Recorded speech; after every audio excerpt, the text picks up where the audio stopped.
माननीय मुख्य अतिथि, आदरणीय प्रधानाचार्य और सभी शिक्षकगण, अभिभावकगण और मेरे प्यारे साथियों, आप सभी को मेरी ओर से स्वतंत्रता दिवस की हार्दिक शुभकामनाएं। मैं मोहम्मद सैफ देश प्रेम और राष्ट्र निर्माण के उपलक्ष्य पर अपने कुछ विचार आप सभी के साथ साझा करना चाहूँगा। आजादी का असली मतलब वही समझ सकता है जिसने कभी गुलामी की हो। हम सौभाग्यशाली है कि अपने स्वतंत्र भारत में जन्म लिया। यूं तो आजादी की लौ 1857 में ही गई प्रकृति की, जो विशाल बनकर 1947 में हमारे देश को आजाद कराई। प्राचीन, मध्यकालीन और वर्तमान भारत को धर्मों से स्पष्ट करना चाहूंगा कि जब हम फिरंगियों के फेरे में फंस गए थे तो रंगे बसंती चोला के एक आवाज पर टोलों के टोलों मराते थे और उनके वंदे मातरम के नारों से खून में आने वाला 5 डिग्री का तूफान अंग्रेजी शासकों के दरों में तूफान ला देता था।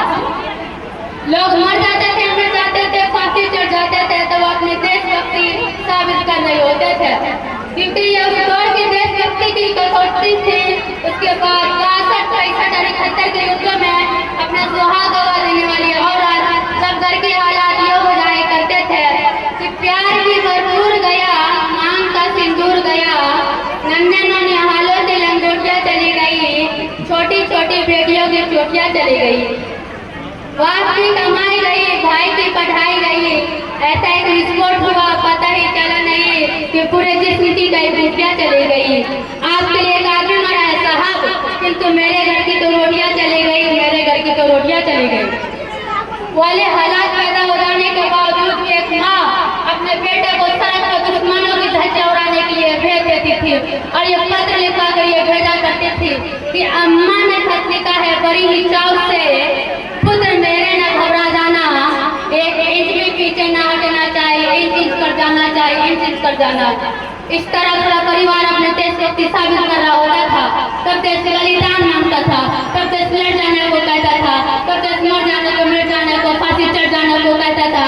किंतु आज देश लड़ जाने को नहीं कहता, आज देश मर जाने को, मिट जाने को, फांसी चढ़ जाने को नहीं कहता, बल्कि मेरे विचार में यदि कोई व्यक्ति अपना काम पूरी ईमानदारी, पूरी मेहनत और पूरी लगन से करे ना, तो वही सबसे बड़ा देशभक्त है। मैं नहीं मानता कि फेसबुक और व्हाट्सएप के डीपी को 3 रंग में रंगना देशभक्ति है।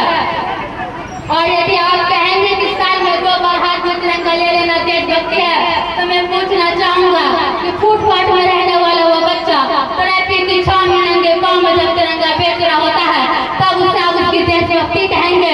जो उसकी देशभक्ति नहीं, बल्कि उसके पेट में भूख की शक्ति है जो उसे ऐसा करने पर मजबूर करती है। क्योंकि न मस्जिद को जानते हैं, न शिवालों को जानते हैं, न मस्जिद को जानते हैं, न शिवालों को जानते हैं। जो पेट के भूखे होते हैं ना साहब, वो सिर्फ और सिर्फ भोजन के निवालों को जानते हैं, वो सिर्फ भोजन के निवालों को जानते हैं। अपने परिवार, अपने समाज, अपने देश के लिए समर्पण का भार है देशभक्ति।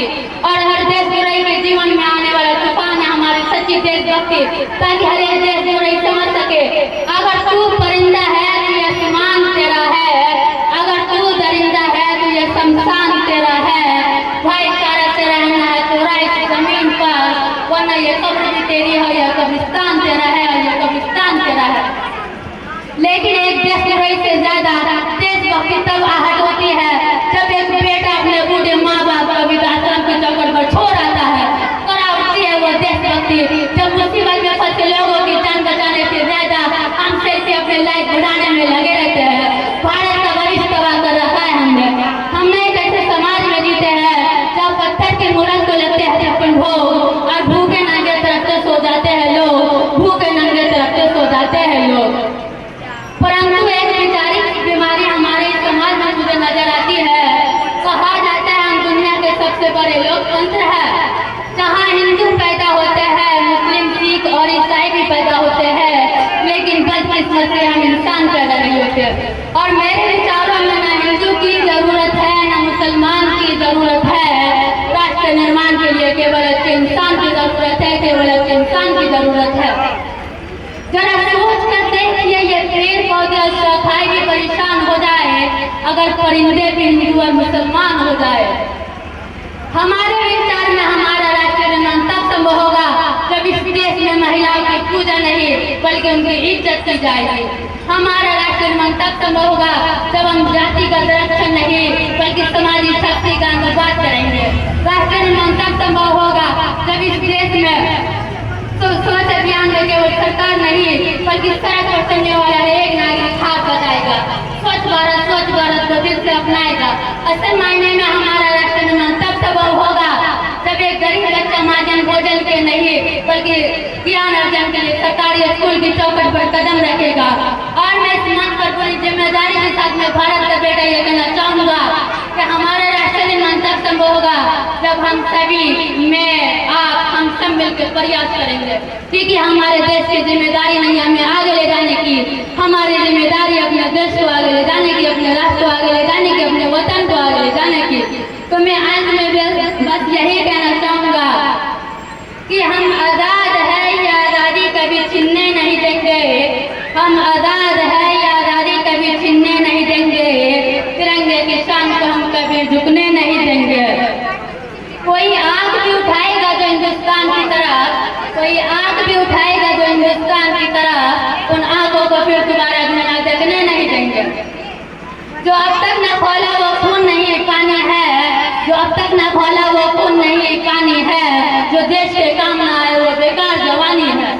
सरफरोशी की तमन्ना अब हमारे दिल में है, कि सरफरोशी की तमन्ना अब हमारे दिल में है, देखना है जोर कितना बाजुए का दिल में है। वक्त आने दे बता देंगे तुझे ये आसमां, वक्त आने दे बता देंगे तुझे ये आसमां, हम अभी से क्या बताए क्या हमारे दिल में है।